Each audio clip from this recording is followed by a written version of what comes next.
The best teams in Europe will fight it out in some of the best stadiums in Europe, and some that are a little past their best.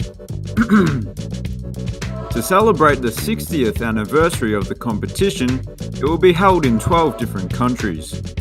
They couldn't have chosen a worse year to host it in multiple countries.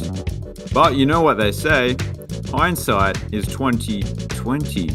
Wait, what? Did that saying predict the future? Anyway, let's just get into it. Here are the stadiums for the Euro 2021. Well, it's still the Euro 2020 because, well, they've already made the merch and the signage and stuff like that, so let's just pretend it's 2020. Anyway, here are the UEFA Euro 2020 stadiums from smallest to largest. We start off with Parken, which is home to Denmark's national football team and is comfortably the biggest in the country.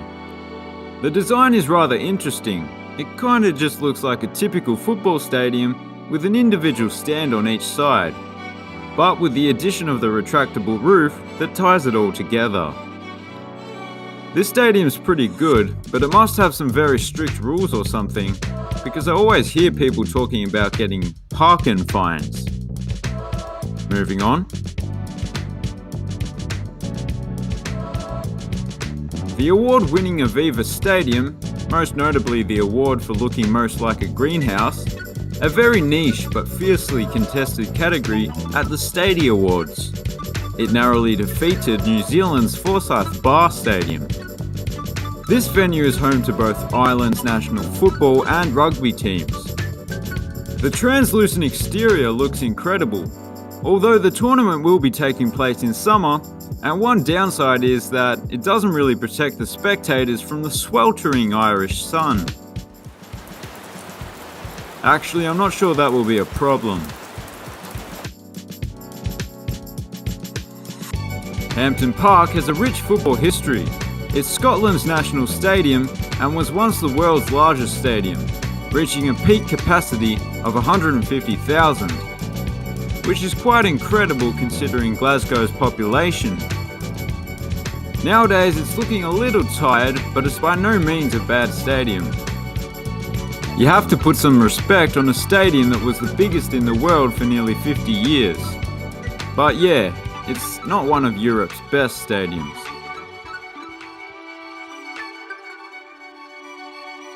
Estadio San Mamés. I love this stadium.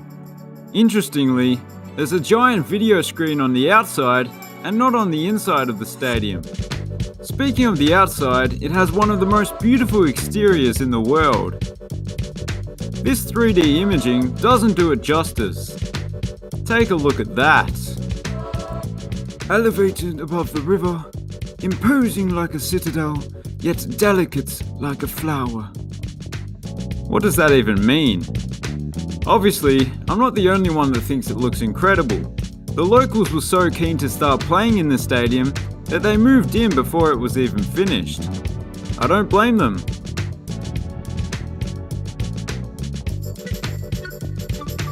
Johan Cruyff Arena is named after the legendary Dutch footballer who also has football's equivalent of an ankle breaker named after him, the Cruyff turn. This stadium recently underwent a renovation, which mainly focused on the exterior, and the appearance has changed quite dramatically since Google did their last flyover. I quite like the new look, and I like that the stadium's retractable roof is translucent. It's just much better, especially for a day game.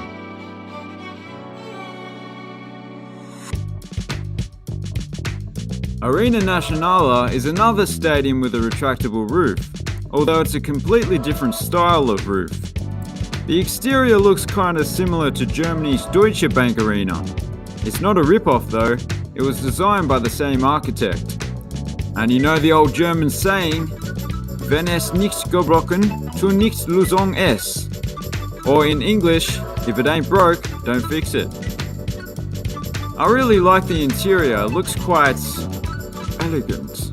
I was going to say those video screens could be a little bigger, but when you look at what's holding it in place, just some cables, you can understand why they're not the biggest.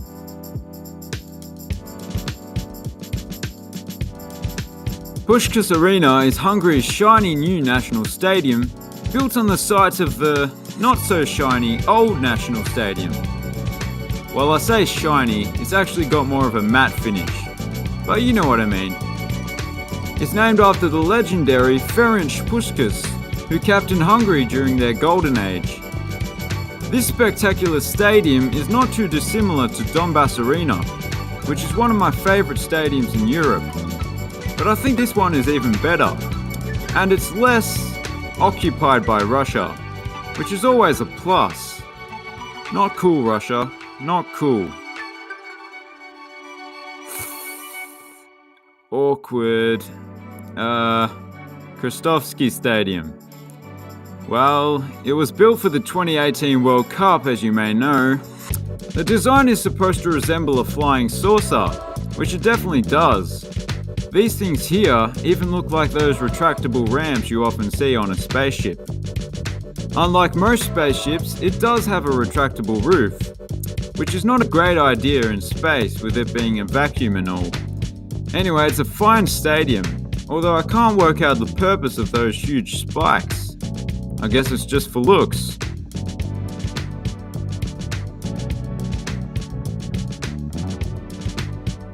Baku Olympic Stadium. Well, it's not quite an Olympic stadium. It hosted the European Games, which is less prestigious, but I guess the name Baku European Games Stadium doesn't exactly roll off the tongue. The exterior facade can light up all the colours of the rainbow, and I like that it can be seen from within the stadium.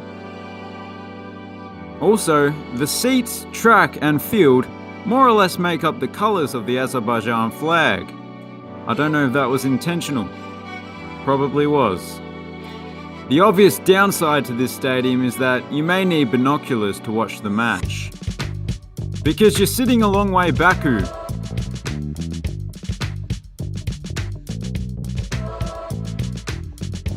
Stadio Olimpico, unlike the last one, is an actual Olympic stadium, having hosted the 1960 Olympics. Back then it didn't look anything like this though. It was rebuilt and had a roof added for the 1990 World Cup. And in 2008, the interior was restyled. It's a fairly simple, single-tiered construction.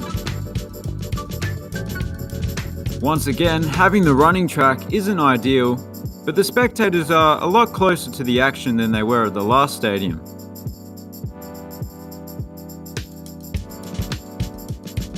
Allianz Arena, or the Schlauchboot as it's nicknamed, meaning dinghy, is famous for its fully colour-changing inflated exterior.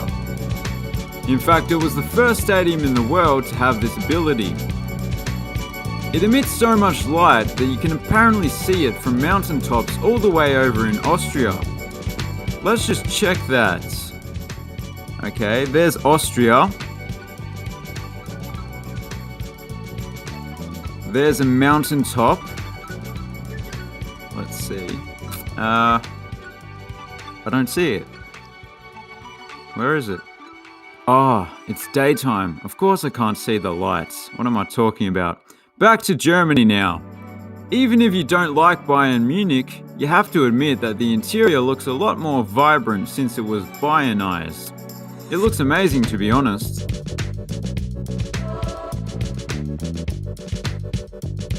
And last but certainly not least, the home of English football, Wembley Stadium.